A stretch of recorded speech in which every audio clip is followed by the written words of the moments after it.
ஆண்டவர் TMX முறுக்கு கம்பிகளின் அரசன்.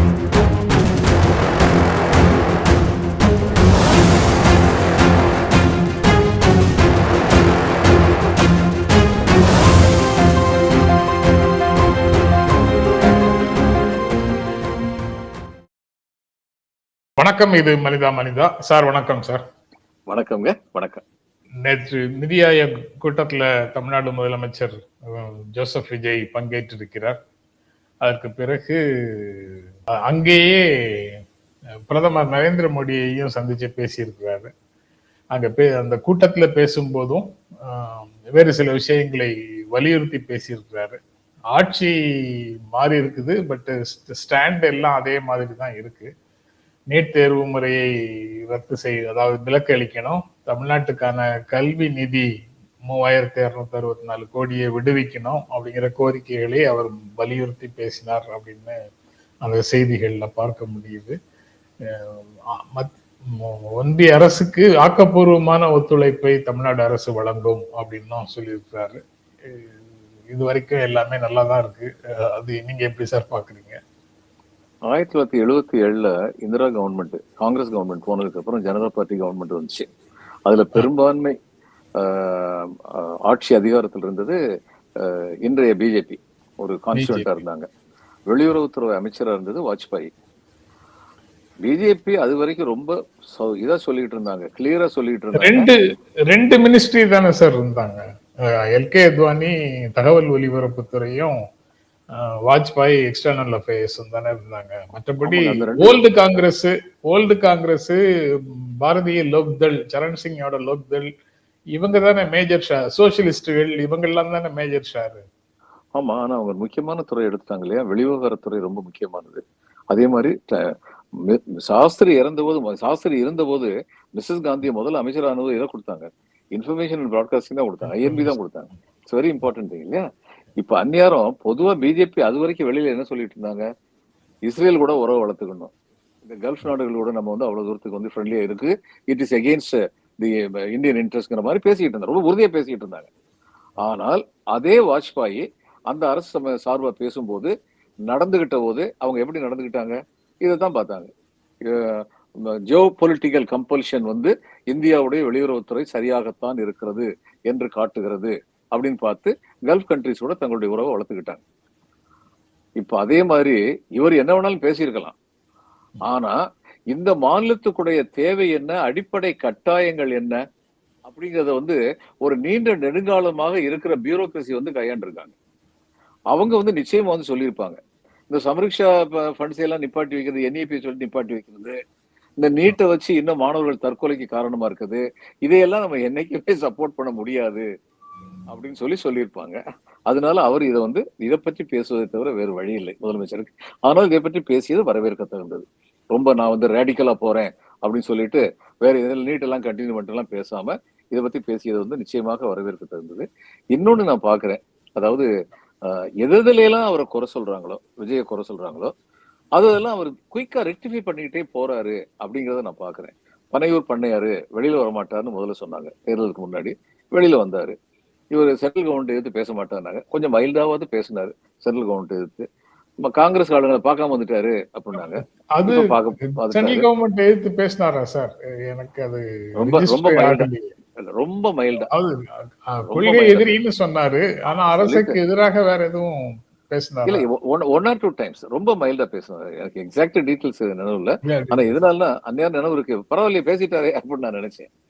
இப்பயும் என்ன ரொம்ப மைல்டா தான் சென்ட்ரல் கவர்மெண்ட் எதிர்த்து அவர் என்ன பேசல. இப்பயும் நம்முடைய மாநிலத்துக்கு தேவைங்கிறது கவர்மெண்ட் ஆஃப் இந்தியா பாலிசிக்கு எதிரானதாக இருந்தாலும் நம்முடைய மாநிலத்துக்கு தேவையானதை வலியுறுத்தி நிதி ஆயோக்ல பேசிட்டு வந்திருக்காரு. இப்ப பாருங்க, லாஸ்ட் டைம் ராகுல் காந்தியும் சோனியா காந்தியும் பார்க்கலங்கிறத ரொம்ப பெருசா விமர்சனத்துக்கு உள்ளாக்கப்பட்டது. இந்த தடவை போய் பார்த்துட்டு வந்தாரு. அப்ப அவங்க 2 பேருக்கு இடையில என்ன இருக்குன்னு நமக்கு தெரியலையே. இப்ப இவர் பார்க்காம வந்ததை பத்தி ராகுல் காந்தியோ அல்லது காங்கிரஸ் தரப்போ அதிருப்தியை தெரிவிக்கவே இல்லை அந்நியாரம். அப்ப ஸ்ட்ராட்டஜிக்கா அந்நியாரம் போஸ்ட் பண்ணிட்டு இப்ப பார்த்திருக்காரா நமக்கு தெரியாது. பத்திரிகையாளர்களை சந்திக்கலங்கிறது அவரை பத்தி ஒரு கோளாறு இருந்தது. ஆனா நேத்து ஒரு இது பார்த்தேன், பத்திரிகைகளை சந்திக்க போகிறான்னு ஒரு நியூஸ் பார்த்தேன். ஆனா சந்திச்சாரான்னு தெரியல. நிதி ஆயோக் முடிஞ்ச உடனே இதை பார்ப்பாரு, பத்திரிகையாளர் சந்திப்பாரு அப்படின்னு சொன்னாங்க. எனக்கு என்ன தோணுதுன்னா, he is a shy person and immature person, பாலிட்டிக்ஸ்லயும் கவர்னன்ஸ்லயும். அதனால கொஞ்சம் ஸ்டெப்ஸை கொஞ்சம் கேர்ஃபுல்லா எடுத்து வைக்கிற மாதிரி இருக்கலாம். அப்படியெல்லாம் இருந்தா அதை வரவேற்க தகுந்ததுதான். ஆனா என்னுடைய பயம், நான் ஆரம்பத்திலேயே சொல்லிட்டு இருக்கேன் ஒரு பயம். அந்த பயம் வந்து ஆதாரமற்றதா போனா நான் ரொம்ப சந்தோஷப்படுவேன். அதாவது மாநில உரிமைகள், அடுத்து இந்த மாநிலத்துக்கு இந்த இருக்கின்ற விழுமியங்கள், இதை விட்டு கொடுக்காம இருக்கணும். அதுல வந்து விட்டு கொடுத்துட்டு 2500 ரூபாய் கொடுத்துட்டேன், ஸ்பெஷல் ஃபோர்ஸ் வச்சுட்டேன், ட்ரோனை வச்சு பாதுகாக்க போறேன் பெண்களை அப்படின்லாம் சொல்றது வந்து அவருக்கு கவர்ச்சியை கூட்டும். ஆனால் அது இறுதியாக மாநிலத்திற்கு மிகப்பெரிய குந்தகத்தை விளைத்துவிடும். அதனால அதுல எச்சரிக்கையா இருக்கணும். மத்தபடி அவர் பேசுறதுல இன்னைக்கு அவர் பேசவே மாட்டேங்கிறாரு. இன்னைக்கு எதிராளி இது காங்கிரஸ்காரங்களை பார்க்காம வந்துட்டாருன்னா அதை பத்தி ரியாக்ட் பண்ணவே மாட்டேங்கிறாரு. ஆனா கொஞ்ச நாள் நான் பாக்குறேன் அவர் வந்து போய் பார்த்துட்டு வந்துடுறாரு. இந்த மாதிரி பல இன்சிடென்ட்ஸ் பார்த்துக்கிட்டு இருக்கேன். எனக்கு என்ன தோணுதுன்னா, இந்த மாதிரி விஷயங்களை எல்லாம் பத்தி அதிகமா பேசாம, அவர் காங்கிரஸை பார்த்தாரா பார்க்கலையாங்கிறதெல்லாம் பத்தி அதிகமா பேசாம, அவருடைய ஆளுமையில கவர்னன்ஸ்ல வந்து என்ன இருக்கு என்ன இல்ல அப்படிங்கறத பத்தி மற்ற எதிர்க்கட்சிகள் பேசுறது வந்து பிரயோஜனமா இருக்கும்னு நான் நினைக்கிறேன். பாலிடிக்ஸும் வந்து பார்ட் ஆஃப் கேம் தானே சார்? ஆமாங்க. ஆனா இப்ப போய் பார்த்துட்டு வந்தாரு, அவங்களுக்கு எங்க முகம் இருக்கு? காங்கிரஸ் அதை பத்தி ஏதாவது சொல்லி இருந்துச்சுன்னா நம்ம பேசலாம், எல்லாரும் பேசலாம். பாருங்க, காங்கிரஸ் கட்சி வந்து பார்க்காம வந்துட்டாரு, அவங்க அந்நியாரம் மௌனமா இருந்தாங்க, இப்ப போய் பார்த்துட்டு வந்துட்டாரு. மத்தவங்க பேசுறதுக்கு அதுல என்ன பொருள் இருக்கு? பார்க்க வைக்கிறதுக்கு தான் எல்லாரும் பிரஷர் கொடுத்தாங்களோ என்னவோ. இவங்க பாக்குறதுல அவங்களுக்கு பிரயோஜனம் இல்லையே. காங்கிரஸ் இவங்களை சண்டை போட்டா தானே அவங்களுக்கு பிரயோஜனம். அதுக்கு பார்க்க வைக்க முயற்சி பண்ண போறாங்க. காங்கிரஸோட இவர் கழுத்தை கட்டிட்டு போய் நிக்கிறது வந்து வேறு சிலருக்கு இரிட்டேஷனை கொடுக்கலாம். அந்த அந்த அந்த ஒரு சூழலுக்காக, இன்றைய சூழல் அப்படிங்கிறது அந்த சூழலை உருவாக்குவதற்காக அதை சொல்லி அதை கொண்டு வந்திருக்கலாம். இருக்கலாம். ஆனா அப்படி செஞ்சதுனால இவங்களுக்கு என்ன வெற்றி கிடைச்சது? பப்ளிக் பெர்செப்ஷன்ல என்ன வெற்றி கிடைச்சது? இவங்க சொன்னதுனால அவர் போய் பார்த்தாருன்னு நினைக்க போறாங்களா பப்ளிக்? நிச்சயமா கிடையாது சார். பார்க்க வச்சது வந்து பப்ளிக் பெர்செப்ஷனுக்காகவே இல்ல அப்படின்னா, பார்க்க வச்சது வந்து பிஜேபியோட இரிட்டேஷனை சம்பாதிக்கிறதுக்காக தான். அவ்வளவுதான். கடைசியில பப்ளிக் பெர்செப்ஷன் தானே எலெக்ஷன்ல வந்து ஓட்டா வந்து நிக்குது. அது ரைட் சார். எந்த விதமான பப்ளிக் பெர்செப்ஷன் வந்து அந்த பப்ளிக் பெர்செப்ஷன் என்னங்கிறதே தெரியாம தானே கடைசியில விஜயும் விசிலும் வந்தது. அதனால நம்ம தேர்தலை பற்றி எல்லா எக்ஸ்பர்ட்டுகளும் எல்லா தரப்பினரும் பேசுற எதையுமே நான் காது கொடுத்து கேட்கிற மனநிலையிலேயே இல்லை. ஏன்னா அது எல்லாத்தையும் தாண்டியது. அதாவது என்ன, அதையெல்லாம் தாண்டிய புனிதமான காதல்னு சொல்லுவார்ல, அந்த மாதிரி தான் தேர்தல் வந்து விஜய்க்கு நடந்திருக்கு. எலெக்ஷன் பத்தி பேச வேண்டாம். ஒரு பப்ளிக் பெர்செப்ஷன்ங்கிறது முக்கியம். எலெக்ஷனை பத்தியே பேச வேண்டாம். பொதுஜன மனநிலை நம்ம கட்சிக்கு ஆதரவா இருக்கா, அப்படி ஆதரவா இருக்கிற மாதிரி நம்ம சரியான விஷயங்களை கையாளுறோமா அப்படிங்கிறது எல்லா கட்சிகளுக்கும் முக்கியம். இப்ப இவர் பாக்கலன்னு சொல்லிட்டு இருந்தாரு, போய் பார்த்துட்டு வந்துட்டாரு, இப்ப என்ன பேசுறானு இவனுங்க அப்படின்னு பப்ளிக் பேசுவாங்களா இல்லையா? இவங்க அவர் செய்யலன்னு சொல்றதெல்லாம் செஞ்சுக்கிட்டே தானே இருக்காரு, எதுக்கு அனாவசியமா இதையே பத்தி பேசிக்கிட்டு இருக்காங்க அப்படின்னு பப்ளிக் பேசுவாங்களா இல்லையா? அதுவும் முக்கியம் இல்லையா? எல்லாம் பேசுவாங்க. இப்ப இவர் கேட்டதெல்லாம் கொடுக்குறாங்களாங்கிறதுலதான் அடுத்த கட்டம் இருக்கு. அது வந்து இவர் மேல பழி சொல்ல மாட்டாங்கல்ல. அவர் கேட்க வேண்டியது கேட்டாரு, கொடுக்கலாம், அவன் பக்கம் தானே தப்பு இருக்கு. பிஜேபி தான் இதுக்கு முன்னால இருந்தவர் வந்து அவங்க கொடுக்கலன்னு சொல்லும் போது என்ன இல்ல, எதுக்கு எடுத்தாலும் ஒன்றிய அரசையே குறை சொல்லிட்டு இருக்கீங்க அப்படின்னு சொன்னவங்க தானே இவங்க. இல்ல, சொன்னவங்க 10-10% மட்டும் தாங்க. திரும்ப சொல்றேன், அப்படி கேட்டவங்க 10-10% மட்டும்தான். இன்னைக்கு அந்த 10-10% மட்டும்தான் பதில் சொல்ல முடியாம வாய மூடிட்டு இருக்க போறாங்க. ஆனா ரெஸ்ட் ஆஃப் தி பீப்புளுக்கு இந்த மாதிரி பல விஷயங்களை பற்றி அக்கறை இல்ல. அப்ப அவங்க பேசினவங்க இப்ப பதில் சொல்ல வேண்டிய இடத்துக்கு வந்திருக்காங்கல்ல, அதுதான் பிரச்சனை. அவங்க பதில் சொல்றாங்க, பதில் சொல்லல. அந்த 10% ஏதோ டிசைட் பண்ண போகுது. டெலிவர் பண்ணணும் இல்ல சார். அவங்க டெலிவர் பண்ணலன்னா அது ஒரு இஷ்யூ தானே. மக்களுக்கு வந்து டெலிவர் பண்ணாத ஆட்களையும் தூக்கி சுமக்கிறதுக்கு ரெடியா இருக்காங்கன்னா தூக்கி சுமக்கட்டும். இப்ப இந்த இதுக்கு வந்து சமீக்ஷா ரீதியா அந்த ரீதியில இருந்து இன்னும் பணம் கொடுக்காம இருக்காங்கல்ல, அது கொடுக்குறங்கிறத பத்தி பப்ளிக் வந்து கவலை இல்லை. ஏன்னா டிஎம்கே என்ன பண்ணாங்க, நீ கொடுக்கலையா, நான் கடனுடன் வாங்கியாவது சமாளிச்சுறேன், என்னுடைய ஆசிரியர்களுக்கு சம்பளம் கொடுத்துருவேன்ட்டாங்க. இப்ப அதை காரணம் காட்டி சம்பளம் கொடுக்காம இருக்காங்கன்னு வைங்க, அப்ப பிரச்சனை வரும். பண்ணிட்டே இருக்காங்கன்னு சொல்லுவீங்க, பப்ளிக் வந்து அவன் என்ன செஞ்சாலும் இவர் சாமர்த்தியமா தான் கையாண்டுட்டு இருக்காரு அப்படிதானே பார்க்க போறாங்க. ஆமா ஆமா, பட்ஜெட்டுக்கு பிறகு என்ன செய்யறாருன்னு பார்ப்போம் சார். நிச்சயமா. நீங்க வந்து சிபிஐ, சிபிஎம், விசிகே மாதிரி அவர் மேல ரொம்ப நம்பிக்கை வச்சு இருக்க வேண்டியதானே, அவகாசம் கொடுக்க வேண்டியதானேன்னு சொல்றீங்க. இல்லங்க, நான் அவர் மேல நம்பிக்கை இன்னும் எனக்கு அந்த பயம் இருக்குன்னு முதல்லயே சொல்லிட்டேன். இவர் இந்த மாதிரிப்பட்ட காரியங்கள்லாம் பண்ணிட்டு 2500 ரூபாய் கொடுத்துட்டு ஸ்பெஷல் போர்ஸ் சிங்கப்பெண் படையை அனுப்பிச்சுட்டு ட்ரோனை வச்சுட்டு இதெல்லாம் வந்து ரிசல்ட்டையும் கொடுத்துறாரு. 2,500 கொடுத்தா அது ஒரு ரிசல்ட் கொடுத்ததுதான். அது மாதிரி சிங்கப்பண்ணை வச்சு 10 பேரை பிடிச்சாங்க, அது பரபரப்பான நியூஸா வந்துச்சு அப்படின்னா அது ரிசல்ட் கொடுத்ததுதான். ஆனா இந்த ரிசல்ட் எல்லாம் வச்சு வெகுஜன ஆதரவு வளர்த்துட்டு நம்முடைய அடிப்படை விழுமியங்களை காலி பண்ற விஷயங்கள்ல திமுக எப்படி ஃபைட் பண்ணிச்சோ அப்படி ஃபைட் பண்ணாம விட்டுட்டாருன்னா நமக்கு நிரந்தரமான டேமேஜ் வந்துடும். அதுல எனக்கு பயம் இருக்கு. இவரை பத்தி தான் சொல்லிட்டு இருக்கேன். இன்னும் நிலைப்பாட்டுல வந்து மாறுதல் இல்லை. ஆனா எதிர்கட்சிகள் வந்து சொல்ற எந்த விஷயங்கள் வந்து ஜனங்கள் வந்து ஒத்து கேட்பாங்களோ அதை இவர் ரெக்டிஃபை பண்ணிட்டாருன்னா அடுத்த எதிர்கட்சிகளுக்கு எதிராக தான் அது திரும்பும். சும்மா அவரை பத்தி பேசிட்டே இருக்காங்க. அவர் செய்ய வேண்டிய நேரத்துல செஞ்சுக்கிட்டு தான் இருக்காரு. இவங்க தான் ஏன் இன்னைக்கே செய்யலங்கிறாங்க, 3 நாள் கழிச்சு செஞ்சுட்டா என்ன வந்துச்சு அப்படிங்கிற மாதிரி மக்கள் யோசிச்சிருக்கோம். அவராக ஒரு வேலையும் செய்யல, எதிர்கட்சிகள் கேட்க கேட்க அதுக்கப்புறம் தான் செய்யறாரு. ஆக ரியலாகவே கவர்மெண்ட் நடத்துறது எதிர்கட்சிகள் தான் அப்படின்னு நினைக்க மாட்டாங்க மக்கள் அப்படின்னு சொல்லி நினைக்க மாட்டாங்க. ரொம்ப But ரொம்ப அப்படி எதிர்பார்க்கறீங்களே நம்ம மக்கள்கிட்ட. இல்ல சார், மக்கள் நினைக்கேட்டாலும் பரவாயில்ல. அடுத்தடுத்து அவர் என்ன செய்யணுங்கிறதுக்கான பிரஷரை வந்து எதிர்கட்சிகள் செய்துட்டு இருந்தா போதும், அதை ரிஜிஸ்டர் பண்ணிட்டு இருந்தா போதும். இப்போ தேர்தல்ல ஜெயிக்கிறோம் தோக்குறோங்கிறது வேற விஷயம்.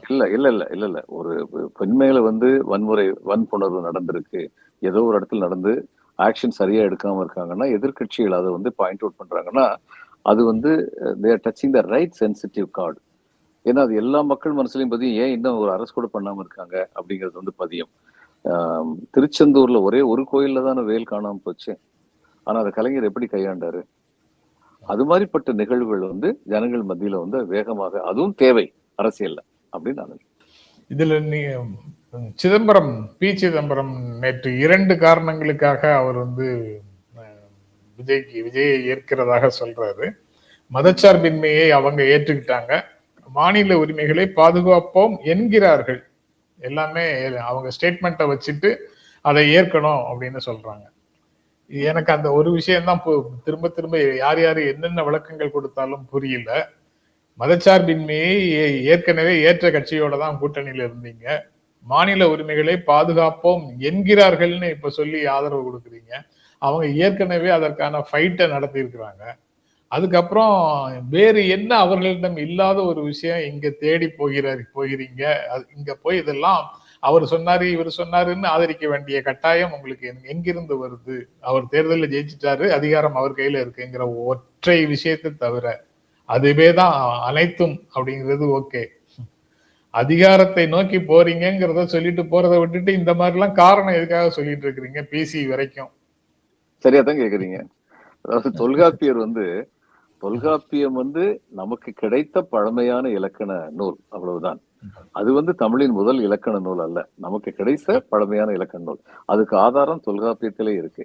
பல விஷயங்களை குறிப்பிட்டு சொல்லும் போது தொல்காப்பியர் சொல்லுவாரு, என்மனார் புலவர், என்மனார் அறிஞர் அப்படின்னு. எனக்கு முன்னாடியே சொல்லியிருக்காங்க இதெல்லாம் அப்படின்னு சொல்லி தொல்காப்பியர் சொல்லுவாரு. நீங்க விஜய தொல்காப்பிய லெவலுக்கு கூட்டு போனீங்கன்னா தொல்காப்பியருக்கு முன்னாடியே இருந்த ஸ்டாலினை பத்தி ஏன் பேச மாட்டீங்க? நீங்க தொல்காப்பியரே பேசுறாரு. யாரு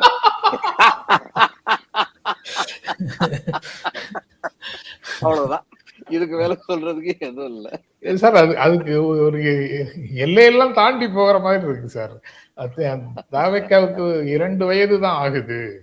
75 வயதான திமுகவை போலவோ 100 வயதான காங்கிரஸ் கம்யூனிஸ்டுகளை போலவோ பாஜகவை அவர் எதிர்க்க மாட்டாரு.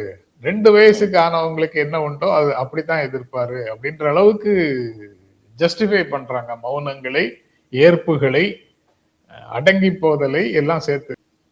நீங்க சொன்னீங்க ஆட்சியில் இருக்காரு, அதனால அவர் எல்லா செய்யும் எப்படியாவது நியாயப்படுத்தணும் அப்படிங்கறது ஐடியாவா இருக்கு. ஒரு மேற்கோளாகத்தான் தெரிஞ்சு வச்சிருக்கிறேன். ஆனா இப்பதான் பிராக்டிக்கலா பாடம் எனக்கு எடுக்கிறாங்கன்னு நினைக்கிறேன் சமூகத்துல. அதாவது வெற்றி பெற்றவர்களின் பார்வையில் அல்லது வெற்றி பெற்றவர்களால் வரலாறு எழுதப்படுகிறது அப்படின்னு ஒரு மேற்கோளாக அறிஞ்சு வச்சிருக்கிற விஷயத்த இப்ப கண்கூடாக பார்க்க வேண்டியது இருக்கு. History is written by winners. It's a fiction coupled with a few facts. Written by winners. அதுக்கப்புறம் சார், தமிழ்நாட்டுல இப்போ ஒரு குழப்பமான சூழல் நிலவுகிறது அப்படின்னு சிபிஐ மாநில செயலாளர் சொல்றாரு, வீரபாண்டியன் சொல்றாரு. இன்றைய சூழல்ல திமுக கூட்டணியில் சிபிஐ இடம்பெற இயலாது அப்படின்னு சொல்றாரு. அது இன்றைய சூழலில் அப்படிங்கிறதுக்கு என்ன பொருள் சார்? நாங்கள் சந்தர்ப்பவாதிகள் அப்படின்னு அர்த்தம். அர்த்தம் அவ்வளவுதான் அர்த்தம், வேற எது அர்த்தமே கிடையாது. ஏன்னா 3 நாளைக்கு முன்னாடி தான் அவங்க சொன்னாங்க நாங்க திமுக கூட்டணியில் இருக்கோம்னு. சிபிஐல இருந்து ஒருத்தர் சொன்னாங்கல்ல, இன்னைக்கு வந்து இல்லை அப்படின்னு சொல்லி சொன்னாங்கன்னா இன்றைய சூழல் இல்லை, நாளை நாங்கள் கூட்டணியில் மறுபடியும் திமுக கூட்டணியில் சேர்ந்து கொள்வோம் அப்படின்னு சொல்லாம சொல்றாரு. அதனால தமிழ்நாட்டில் இன்றிருக்கும் குழப்பமான சூழ்நிலை சொல்றாரு. சரியான வேர்டு என்னன்னா சிபிஐயில் இன்றிருக்கும் குழப்பமான சூழ்நிலையில் அப்படின்னு அவர் சொல்லியிருக்கணும். ஆமா, அதுதான் சரி. இடைத்தேர்தல் அறிவிச்ச உடனே நாங்க யாரோடு இடைத்தேர்தலை சந்திப்பதுங்கிறத, யாருக்கு ஆதரவு கொடுப்பது அப்படிங்கிறத அவங்க முடிவு செய்வோம் அப்படின்னு அவங்க சொல்றாரு. தவிக, திமுக, அதிமுக எல்லாமே ஜனநாயக சக்திகள் தான். இந்த ஏதாவது ஒரு ஜனநாயக சக்தியோடு தான் நாங்க சேர்ந்து இருப்போம் அப்படின்னு இன்று இருக்கக்கூடிய சூழல் என்ன, அவங்க எந்த பக்கத்துல இப்ப போய் சேர போறாங்கிறது எல்லாம் யாருக்குமே தெரியாததை போல 3 பேரையும் சமதூரத்துல வச்சு இன்னைக்கு பாக்குறோம். அறிவிப்பு வந்த உடனே யாராவது ஒருத்தட்ட போய் சேருவோம் அப்படின்னு அவர் சொல்றாரு. ஆமா, எந்த பக்கம் பால் போட்டாலும் கேட்ச் பிடிச்சிருவோங்கிறாரு.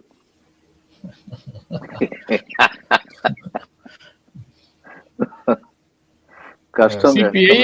ஒரு காலத்துல தங்கள் நிலைப்பாட்டை மாற்றாதவர்களாக இருந்தார்கள். எந்த கஷ்டமான சூழ்நிலையிலையும் தங்களுடைய நிலைப்பாட்டை மாற்றாதவர்களாக ஒரு காலத்துல கம்யூனிஸ்ட்கள் இருந்தாங்க.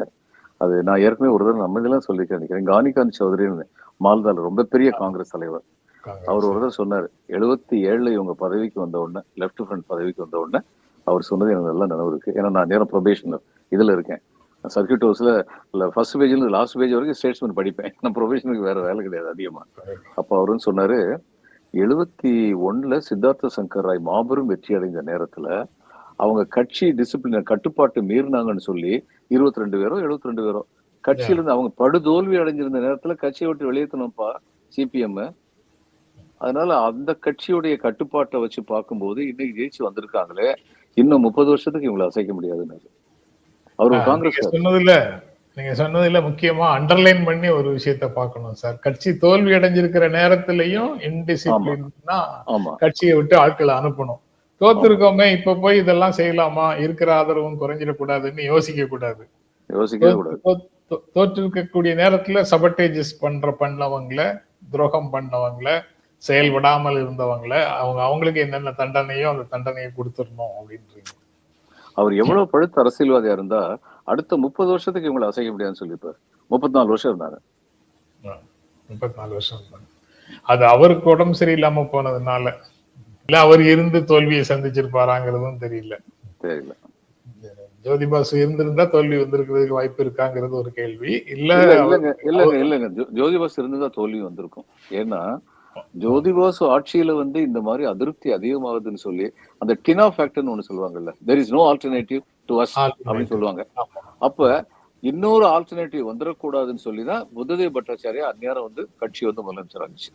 அந்த புத்ததேவ் பட்டாச்சாரியாவும் ஜோதிபாசு காலத்துல வளர்ந்து கொண்டிருந்த சில தீமைகளை அகற்றுவதற்கு முயற்சி பண்ணார். ஆனா என்ன பிரச்சனைனா அவங்க ரொம்ப வளர்ந்துட்டாங்க. அந்த அவங்களை எதிர்த்து நடவடிக்கை எடுக்கும் போது அவங்களே வந்து இவருக்கு எதிராக திரும்பினாங்க. இதுல வந்து சொல்லுவாங்க, புத்ததேவ் பட்டாச்சாரியா மம்தா பானர்ஜினால் தோற்கடிக்கப்படவில்லை, செகண்ட் ரேங்க் சிபிஎம்னால் தோற்கடிக்கப்பட்டான்னு சொல்லுவாங்க. ஏன்னா இவர் உண்மையிலேயே வந்து இருந்த கொஞ்சம் லஞ்சம் ஊழல் இந்த மாதிரி இல்லாததா வந்து நம்முடைய ஆட்சி இருக்கணும்னு சொல்லி அதுக்கு எகென்ஸ்ட் ஆனவங்க மேல தயவுதாட்சியம் இல்லாம நடவடிக்கை எடுக்கணும்னு சொன்னாங்க. அதிகாரியா இருந்தாலும் சரி, ஒரு ரூமர் வந்தா கூட ஒரு அதிகாரியை பத்தி அவர் ஒதுக்கி வச்சாரு. நல்ல ஆபீசர் போடுங்க அப்படின்னு சொல்லி சொன்னாரு. அது வந்து அந்த சர்ஜிக்கல் ஆபரேஷன் ரொம்ப குயிக்கா நடந்தது வந்து பல பேருடைய அதிருப்தியை கிளம்பிச்சு. அது உண்மை. இதுல இடைத்தேர்தல் நேரத்துல யாரோட சேர்ந்து வேலை செய்வோங்கிறத நாங்க முடிவு செய்வோம்னு சொல்றாரு. அவங்க முடிவு செஞ்சுட்டாங்க. ஆமா, அது நமக்கு தெரியாது அப்படின்னு நினைக்கிறாங்கல்ல சார். அதுதான் அதுக்காகத்தான் அதை திரும்ப திரும்ப கேக்குறேன். நாங்க வந்து ஆட்சியில பங்கு பெறவில்லை, வெளியில இருந்துதான் ஆதரவு கொடுக்கிறோம், எங்க மேல எதுக்கு இவ்வளவு தூரம் கடுமையான விமர்சனங்கள் அப்படின்னு கேட்கக்கூடியவர்களும் இருக்கிறாங்க. எனக்கு அது வந்து அடுத்த கேள்வியை ஏற்படுத்துது. காங்கிரஸும் பிசிகேயும் அமைச்சர் பதவியை வாங்கிட்டாங்க, நீங்க அமைச்சர் பதவியை வாங்க மாட்டீங்க, அப்ப என்ன வாங்குவீங்க அப்படின்னு யோசிச்சு பார்த்தா ராஜ்யசபா சீட் எதே வாங்குறதுக்கு பிளான் இருக்காங்கிற கேள்வி வருது. சிபிஐக்கு ஒரு சீட்டு, சிபிஎம்க்கு ஒரு சீட்டு. கடந்த காலங்கள்ல ஜெயலலிதாவும் கொடுத்திருக்கிறாங்க, கலைஞரும் கொடுத்திருக்கிறாரு. டி ராஜாவும் டி கே ரங்கராஜனும் 2 கட்சியில இருந்தும் எம்பியாக இருந்தாங்க. அணி மாறித்தான் முதல் 6 வருஷத்துக்கு போகும்போது ஒருத்தரோட, அடுத்த 2வது ராஜ்யசபா எலெக்ஷன் வரும்போது, அதுக்கப்புறம் வரும்போது இன்னொருத்தரோட கூட்டணி, வெவ்வேறு கூட்டணியில இருந்துதான் வாங்கினாங்க. அதே போல இப்பவும் சிபிஐ சிபிஎம்க்கு ராஜ்யசபான்னு ஒரு டீல் இருக்கா மறைமுகமாக அப்படின்னு ஒரு சந்தேகமும் அதுக்குள்ள வருது. இருக்கலாம். இவர் சென்ட்ரல் கவர்மெண்ட் எதிர்த்து இன்னும் பேசக்கூடாதுன்னு நினைக்கிறாரு விஜய். அங்க நம்ம எம்பி அனுப்பிட்டு பேசாம இருந்தா இங்க பிரச்சனையை கிளப்புவாங்க. எம்பியே இல்லன்னா பிரச்சனையே வராதுன்னு சொல்லி நினைக்கலாம். ஒரு மாநில கட்சின்னா உண்மையிலேயே ஒரு முழு மாநில கட்சியாக முழு மாநில கட்சியாக அப்படின்னு முடிவு பண்ணலாம். அதனால சிபிஎம் 2 பேருமே இந்த நிலைப்பாடு எடுக்கிறதுக்கு இப்ப ஒண்ணு பாத்தீங்கன்னா, நீங்க கம்யூனிஸ்ட் கட்சியை தமிழ்நாட்டுல முதல்ல இருந்தே பார்த்துட்டு வர்றீங்க. இந்த மாதிரியான நேரங்கள்ல தான் உண்மையான கம்யூனிஸ்ட் கட்சி தொண்டர்களும் இடைநிலையில முக்கியமானவங்களா இருக்கிறவங்களும் கட்சியை விட்டு விலகி போகும். நொந்து போய் என்ன ஸ்டாண்ட் எடுக்கிறீங்க நீங்க? இது வரைக்கும் என்ன பேச்சு பேசிக்கிட்டு இப்ப என்ன ஸ்டாண்ட் எடுக்கு? நீங்க யோசிச்சு பாருங்க. ஒவ்வொரு தரமும் இந்த மாதிரி ஒரு சூழ்நிலை வரும்பொழுது மிக மிக விசுவாசமாக கட்சிக்கு பணியாற்றிய தொண்டர்கள் கட்சியை விட்டு மனசு நொந்து போய் போவோம். நான் பார்த்திருக்கேன். இதுக்கு நேர் மாறாக கட்சி ஒரு ஒடுக்குமுறையை சந்திக்கும் போது கூட உறுதியாக கட்சியோட நிக்கிறாங்க பெரும்பாலான இடங்கள்ல. ஆமா. ஆனா இந்த மாதிரி ஊசலாடும் போது உறுதியான முடிவு இல்லாம அதிகாரத்து பக்கம் போறதா போக வேண்டாமான்னு ஊசலாடும் போது அவங்க விலகி நிற்க தொடங்குகிறார்கள். இந்த டிவியில மதிவாணன் பேசுறத பார்த்திருப்பீங்களே, மதிவாணன். பிஎஸ்என்எல் பிஎஸ்என்எல் ஜெனரல் செக்ரட்டரியா இருந்தவர். ஆமா, அவர் இப்ப கட்சியில இல்லன்னு நினைக்கிறேன். If I remember. கட்சியில இல்ல. அவர் எப்படிப்பட்ட உண்மையான போராளின்னு நான் என்னுடைய ஐஏஎஸ்எல் நுழையது கொஞ்ச நாளைக்கு முன்னாடி இருந்து எனக்கு அவரை தெரியும். நான் அவரை பார்த்திருக்கேன். ஒரு கல்யாணம் எப்படி பண்ணிக்கிட்டாரு அப்படிங்கிறதுல இருந்து நான் அவரை பார்த்திருக்கேன். அப்படிப்பட்டவங்கள சாதாரணமான ஆளுங்க இல்ல. இப்ப இதுல இந்த செயின்னு சொல்லி நினைக்கிறேன், ஒரு அமெரிக்க நாவல் உண்டு. அதுல எழுதுவாங்க, கேம்பியான்னு ஒரு இடத்துல இருந்து அடிமைகளை கூட்டு போயிருப்பாங்க. அடிமைகளை கூட்டு போய் அதுக்கப்புறம் ஒருத்தர் வளர்ந்து வளர்ந்து வளர்ந்து பல ஜெனரேஷனுக்கு அப்புறம் தன்னுடைய ரூட்டை தேடி போவார். அப்படி ரூட்டை தேடி போற நேரத்துல ஒரு கோச் ஓட்டுற ஒருத்தர் உட்கார்ந்துகிட்டு இவர்கிட்ட பேசுவார், எப்படி நம்மளாம் இங்க கொண்டு வரப்பட்டோம் அப்படின்னு. அவர் உத்து பார்த்துக்கிட்டு இருந்த, கன்னத்துல கை வச்சு பார்த்துக்கிட்டு இருந்த இவர் யோசிப்பாரு, இவர் ஒரு வெள்ளக்காரனை ஆபிரகாம் லிங்கனாலே எல்லாரும் போட்டி இருப்பாங்க. அதாவது அவர்கிட்ட அவ்வளவு ஸ்டஃப் இருக்கு. ஒரு கோச் ஓட்டுறவரா இருக்கு மனுஷன். தன்னுடைய இனத்துடைய வலி எல்லாத்தையும் சொல்றாரு.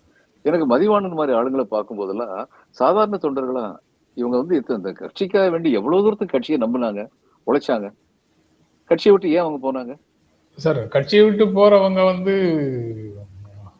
ஒதுங்கி இருத்தலையோ ஒதுங்கி இருந்தாங்கன்னாலோ அல்லது இன்னும் அதே பிரின்சிபிள்ஸுக்கான போராட்டங்களை நடத்திட்டு இருந்தாலோ புரிந்து கொள்ள முடியும்.